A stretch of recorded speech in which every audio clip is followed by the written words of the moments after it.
প্রিয় দর্শক, আমরা যুক্ত হয়েছি শহীদ সোহরাওয়ার্দী উদ্যান থেকে।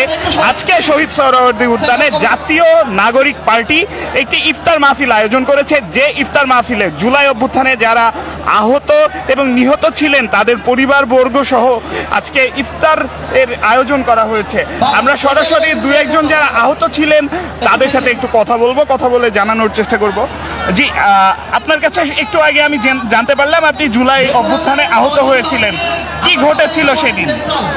সেদিন জুলাই গণঅভ্যুত্থানে আমরা হচ্ছে 18 জুলাই মানিকগঞ্জ খালপাড় আমরা যে সমন্বয়করা ছিল আমরা হচ্ছে খালপাড়ে অবস্থান করি। তো তখন হচ্ছে যে আওয়ামী লীগের স্বৈরাচাররা, ঠিক আছে, ছাত্রলীগরা, তারা হচ্ছে আমাদের উপরে অ্যাটাক করে। তখন হচ্ছে আমাকে 2টা কোপ দেওয়া হয় আমার কোমরে।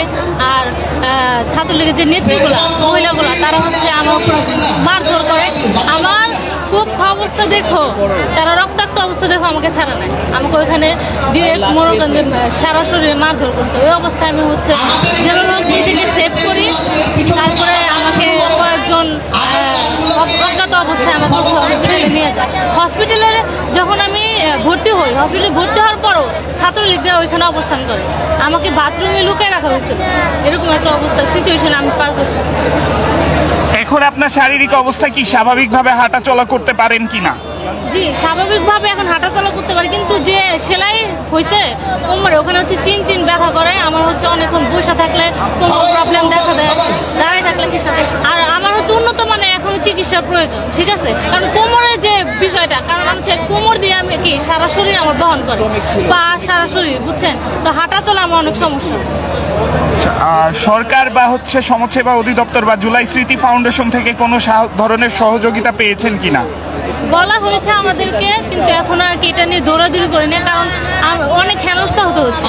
এইটা সেটা লাগছে, এখনো কোনো কিছু পাইনি। আর চেষ্টা করছি। নতুন যে রাজনৈতিক দল এসেছে জাতীয় নাগরিক পার্টি, এই দলের কাছ থেকে আপনার কি প্রত্যাশা থাকবে? একজন জুলাই অভ্যুত্থানের আন্দোলনকারী বা যোদ্ধা হিসেবে, জুলাই যোদ্ধা হিসেবে আপনার এই দলের কাছে কি প্রত্যাশা থাকবে? যেহেতু আমরা ফ্যাসিস্ট সরকার পতন করেছি, আমি চাই সুন্দর একটা নতুন বাংলাদেশ গড়ুক তারা।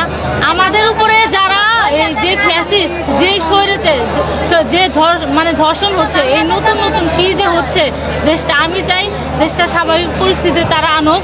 তারা আমাদের সাথে যারা এরকম নির্যাতন করছে তাদেরকে বিচারের আওতায় আনুক।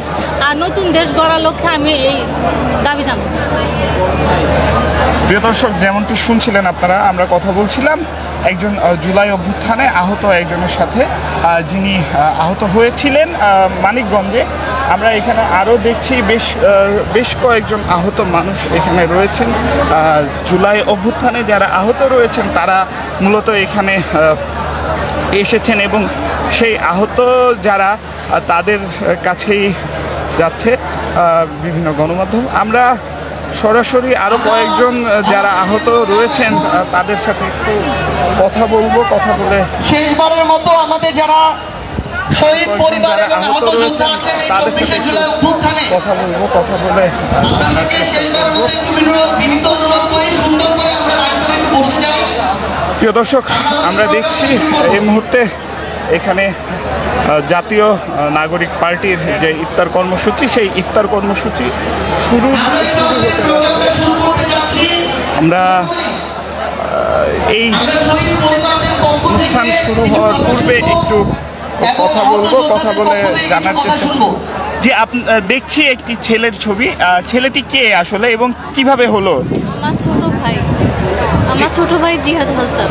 আচ্ছা, কিভাবে হয়েছিল, কোথায় এবং কিভাবে হলো? ও 5 আগস্ট থানার সামনে।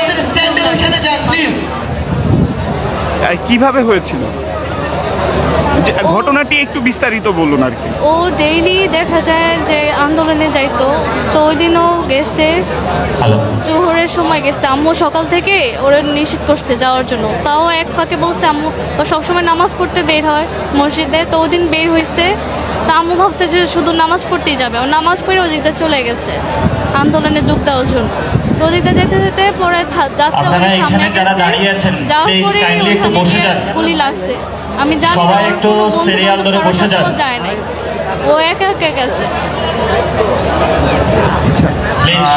পরবর্তীতে আসলে এখন জুলাই স্মৃতি ফাউন্ডেশন বা অন্য কোনো সংগঠন থেকে আপনারা কোনো সহযোগিতা পেয়েছেন কিনা? জি, জুলাই স্মৃতি ফাউন্ডেশন থেকে আমরা সহায়তা পেয়েছি। নতুন একটি দল এসেছে, জাতীয় নাগরিক পার্টি। এই দলের কাছ থেকে আপনাদের প্রত্যাশা কি থাকবে? আমরা প্রত্যাশা বলতে আমি চাই যেন আমার ভাইয়ের খুনি যে হাসিনা, ওনার বিচার হোক, ওর যেন ফাঁসি হয়, ওইটাই চাই। আমার আম্মু ডেইলি পাগলের মতন কান্নাকাটি করে, এই যে এমনও হয় খাওয়া দাওয়া করে না। আমার ছোট ভাইটা অসুস্থ হয়ে গেছে, ভাইয়ের চিন্তা করতে হবে। এবং ইফতার মাহফিলের প্রস্তুতি গ্রহণ করা হয়েছে এবং জুলাই অভ্যুত্থানে যারা আহত যোদ্ধা ও শহীদ পরিবারকে নিয়ে ইফতার ও দোয়া মাহফিলের এই কার্যক্রম শুরুর দিকে।